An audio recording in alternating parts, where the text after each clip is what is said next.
तो इन तस्वीरों के जरिए आप भी समझ सकते हैं कि कैसे कल धराली में तबाही आई और उसके बाद का जो मंजर रहा।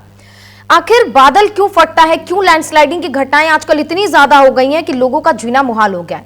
इसी पर आज चर्चा करेंगे। हमारे साथ पर्यावरणविद SN त्रिपाठी जी जुड़ गए।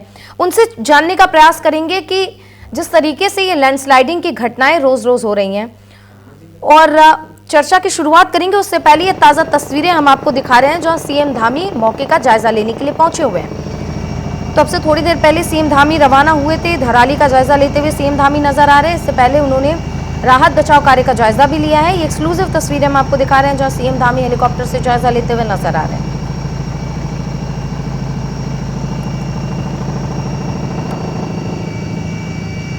तो ये तस्वीरें CM धामी के हम आपको दिखा रहे हैं, पुष्कर सिंह धामी, जिन्होंने ये भी कहा है कि हर संभव मदद किया जाएगा। और साथ ही ये तस्वीरें जो है हवाई सर्वेक्षण के हम आपको दिखा रहे हैं। CM धामी जायजा लेते हुए नजर आ रहे हैं। ये धराली गांव पहुंचे हुए CM धामी और राहत बचाव कार्य किस तरीके से हो रहा है उसकी भी समीक्षा करते हुए CM धामी नजर आए। और हेलीकॉप्टर पर सवार है CM धामी और उनकी नजर उस मंजर का जायजा ले रही है जिसको देखकर सभी की रूह कांप गई है। तो हवाई सर्वेक्षण करते हुए CM धामी ये देखिए नजर आ रहे हैं और जायजा ले रहे हैं। साथ ही हर संभव मदद का उन्होंने भरोसा दिया है और राहत बचाव कार्य में तेजी लाने के आदेश भी इस दौरान दिए हैं।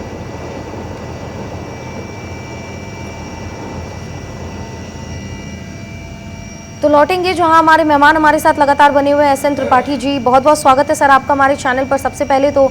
और दूसरी बात ये सर कि आपने कल की तस्वीरें देखी, किस तरीके से बादल फटा, तबाही आई और महज कुछ सेकंडों में कई जिंदगियां इस आपदा की चपेट में आ गई। सबसे पहले सर, ये बादल फटने और लैंडस्लाइडिंग की जो घटनाएं आजकल बहुत ज्यादा हो रही हैं, इसका कारण क्या है? अगर हम आम भाषा में समझना चाहे, जो दर्शक हमारे साथ बने हुए वो समझना चाहे, तो आम भाषा में अगर हम इसे समझें कि आखिर इसका सबसे बड़ा कारण क्या है कि इन दिनों ये घटनाएं हमें ज्यादा देखने को मिल रही हैं। देखिए, गंगोत्री के पास धराले में बादल का फटना, महज पल भर में व्यापक विनाश, ये बेतरतीब विकास अगर होगा तो कुदरत तो इंतकाम लेगी। आपने प्रारंभिक उद्बोधन में बताया, पहाड़ बोल रहे हैं मेरी आवाज सुनो। मैं सिर्फ दोहन के लिए नहीं बना हूं, संरक्षण के लिए बना हूं। और अगर हम पहाड़ की आवाज नहीं सुनेंगे, प्रकृति की आवाज नहीं सुनेंगे, तो प्रकृति और पुरुष का जो संघर्ष है ये इसी तरह से दिखेगा। ये कोई ऐसा नहीं कि प्रकृति हमसे बदला ले रही है। ये हमारे कुछ कार्यक्रमों के, कुछ नीतियों को, कुछ नियमों का जो धज्जी हम उड़ाते हैं कि कहीं भी घर बना लें, कहीं भी कोई विकास का काम कर दें, उसकी सस्टेनेबिलिटी को ना देखें, पहाड़ों की सच्चाई को ना समझें या समझ कर भी उसको हम इग्नोर करें। तो अगर ऐसा करेंगे तो प्रकृति भी अपने समय समय पर हमको चेतावनी देगी। मैं तो इसमें विनाश प्रकृति का नहीं मानता हूँ, ये हमारी कम बुद्धि का या हमारे जो बेतरतीब विकास करने के तरीकों का, उस पर ये कमेंट है पहाड़ का। और अगर उसको, जैसे आपने कहा कि प्रकृति से छेड़छाड़, मौत बांट रहे पहाड़, पहाड़ कभी मौत नहीं बांटते, नदियां कभी जिंदगी नहीं लेती, ये जिंदगी देने वाली चीजें हैं। अब हम उसको किस तरह से यूटिलाइज करते हैं, किस तरह से दोहन करते हैं, उस पर निर्भर करता है। आपने पूछा बादल क्यों फटते हैं, ये प्राकृतिक क्रियाएं हैं जो कि होंगी, कभी यहाँ होंगी कभी वहां होंगी। लेकिन हम बादल फटने के लिए भी हमारी नदियां ठीक हैं, नदियों का जल भराव, नदियों का निकास, और नदियों के निकास के रास्ते पर कोई कंस्ट्रक्शन नहीं होगा तो बादल फटे या बहुत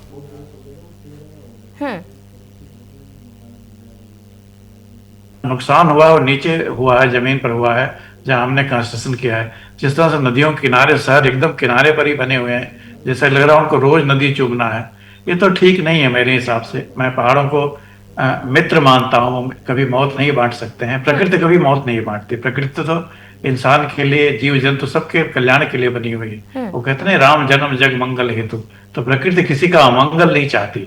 लेकिन हम उसका अगर अप्राकृतिक दोहन करेंगे, विनाश का कारण हम स्वयं बनेंगे। और उत्तराखंड में भी यही हो रहा है। सरकारें बहुत सारा प्रयास कर रही हैं जहाँ की। लेकिन त्रिपाठी जी, लेकिन देखिए जिस तरीके से आबादी बढ़ रही है, इससे आप भी अच्छे से वाकिफ हैं, और ऐसे में अगर देखा जाए तो जाहिर सी बात है मूलभूत सुविधाएं जो है लोगों को चाहिए, और अगर उसके प्रयास में सरकार कोई कदम उठा रही है, क्योंकि उत्तराखंड पर्यटन के लिहाज से भी बहुत ही ज्यादा अहम हो जाता है, वहां पर लोग रुक करते हैं, पहाड़ों में जाते हैं, तो इस लिहाज से भी विकास कहीं ना कहीं जरूरी हो जाता है। तो क्या इसका एक पैमाना होना चाहिए कि इस तरीके से किया जाए, ये किया जाए, तब हम इससे बचाव कर सकते हैं जिस तरीके की तबाही की तस्वीर हम देख रहे हैं? देखिए, जिस नेचर का पहाड़ हमारे उत्तराखंड, हिमाचल, सिक्किम या जम्मू कश्मीर में है, हर पहाड़ की अलग अलग संरचना है।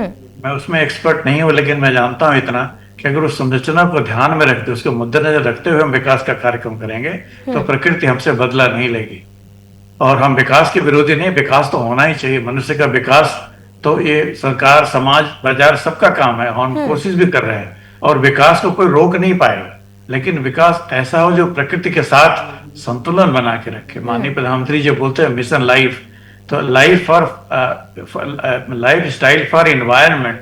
तो इन्वायरमेंट को देखकर, प्रकृति की, जमीन की धारक क्षमता को देखकर तब हम विकास करेंगे, तो उसमें विकास भी होगा, जिसे हम कहते हैं तसल्ली से तरक्की होगी। लेकिन खाली तरक्की के लिए ध्यान देंगे और तसल्ली के लिए पहाड़ों का, नदियों का, प्रकृति का ध्यान नहीं रखेंगे तो हम किसी और को ब्लेम नहीं कर सकते। कारण ये, अगर हम नदियों को रोकेंगे, नदियों को हम इस तरह से उसका स्टडी ठीक से नहीं करेंगे, तो कुछ तो गड़बड़ होगी, और यही हुआ है। इसमें किसी का दोष नहीं है। मैं नहीं मानता हूँ कि विकास ही कारण है। प्राकृतिक आपदाएं होती हैं, लेकिन हम उसको मैनेज करना जानते हैं तो हम आपदा को विपदा में बदल सकते हैं। लेकिन अगर उसको मैनेज करना जान गए, उसको हम न्यायिक तरीके से, वैज्ञानिक तरीके से करेंगे तो आपदा अवसर में बदल सकती है। हम प्रकृति की घटनाओं को रोक नहीं सकते, चाहे वो भूकंप हो, चाहे बादल का फटना हो, चाहे बाढ़ का आना हो, चाहे सूखा पड़ना हो, बरसात हो। मौसम पर किसी का नियंत्रण नहीं है। हम मौसम के साथ अपने आप को प्रिपेयर कर सकते हैं। आपने देखा इतना बड़ा भूकंप रसिया और जापान के बीच में आया, तबाही कम हुई। हमारे यहाँ भी आप देखिए सुपर साइक्लोन उड़ीसा में आया था, हम लोगों ने कितनी बड़ी तबाही देखी थी। आज हम जीरो डेथ की बात करते हैं, तो हम प्रकृति से लड़ने को हम तैयार हैं। यहाँ लड़ाई की बात नहीं है, सामंजस्य की बात है। बिल्कुल, और विकास और त्रिपाठी साहब, आपसे ये भी जानना चाहेंगे कि दर्शक भी हमारे साथ लगातार बने हुए हैं, कुछ उन क्षेत्रों में भी निवास करते हैं, उनके लिए भी बहुत जरूरी हो जाता है। सर, बादल फटने का मुख्य कारण क्या है? क्योंकि आए दिन ये खबर सामने आती है जहां बादल फटने से तबाही होती है, कहीं ज्यादा कहीं कम। मुख्य कारण इसका क्या है? देखिए, ये प्रकृति का नियम है, कहाँ बादल फटेगा, कहाँ नहीं फटेगा। बादल, नेचुरल एक्टिविटी को कोई प्रिडिक्ट नहीं कर सकता। We can only analyse it.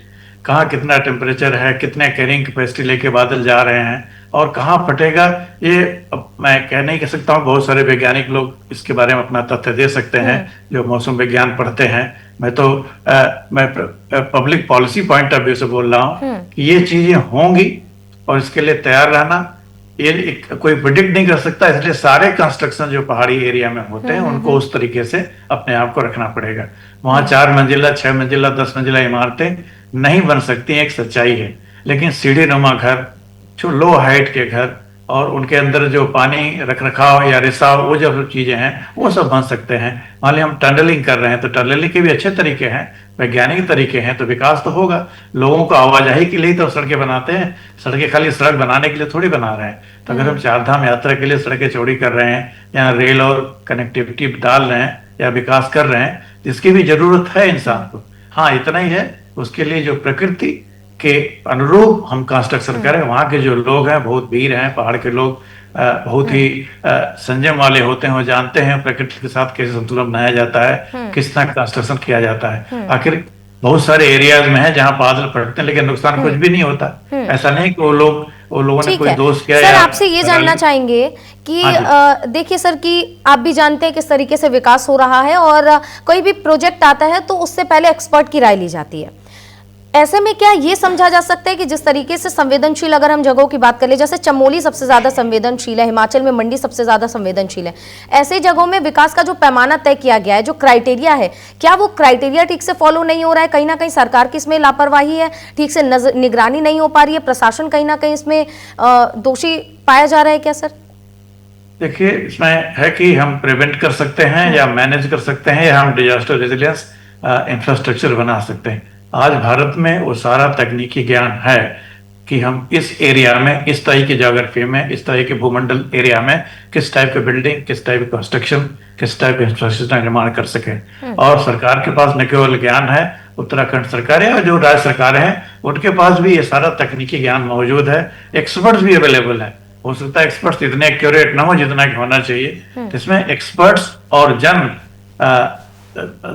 जनता का ही भागीदारी दोनों मिलकर हम समस्या का समाधान कर सकते हैं। कारण आप देखिएगा जहां नुकसान हुआ है, जो ठीक लाइन ऑफ ड्रेनेज में था उस एरिया में नुकसान हुआ है, उसके साइड में उसी एरिया में नुकसान नहीं हुआ है। तो कुछ तो कारण है जो कि सीधा लाइन ऑफ साइट दिख रहा है कि पानी इधर से जा सकता है, फिर भी लोग बेतरतीब कंस्ट्रक्शन किए हुए हैं। तो ये तो ज्ञान का अभाव नहीं है, तो जबरदस्ती की बात है ना। जब नेचर से आप छेड़छाड़ करेंगे तो इस तरह की घटनाएं होंगी, लेकिन इससे दुखी होने की जरूरत नहीं है। हमें इससे और सीखने की जरूरत है कि किस तरह से हम कंस्ट्रक्शन को इस तरह बनाएं कि वो डिजास्टर रेजिलियंस हो।